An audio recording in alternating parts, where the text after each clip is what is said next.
Guys, so did you get to this conclusion? Did you find the hidden assumption, the implicit information? Let's check together then. So, a factory in China has two options to improve efficiency. One is to add robotic assembly lines, and the second one is subcontracting out certain small production goals that could be done more efficiently elsewhere. So you send these production parts to other place.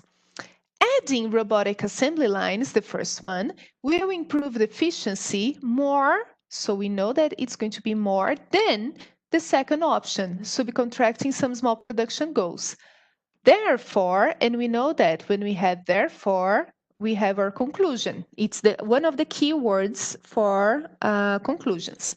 So by adding robotic assembly lines, the factory will be doing the most that can be done to improve efficiency. So what is the hidden assumption here? How do I know that doing number one is the best option? Well, what are my options? I can do number one and number two. Actually, I can choose just number one. I can choose just number two. And I can choose number one and number two. I can make half or another percentage. But I need to take into consideration that the best option, so the most to improve the efficiency, is choosing just number one and not choosing number two and not choosing one and two. Because if any of these other possibilities are going to be a little bit more efficient, then this is broken. This argument, this conclusion is wrong. So the argument depends on the fact that none of these is better, okay?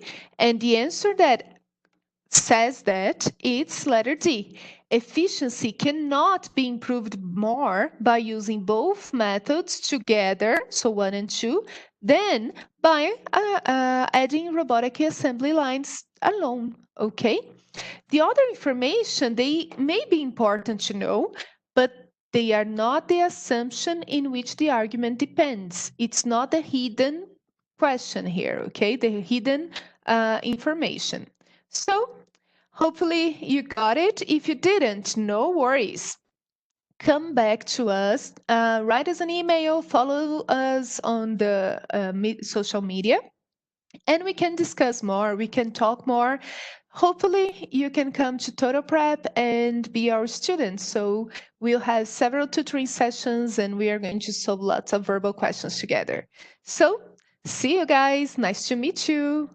See you next class, bye.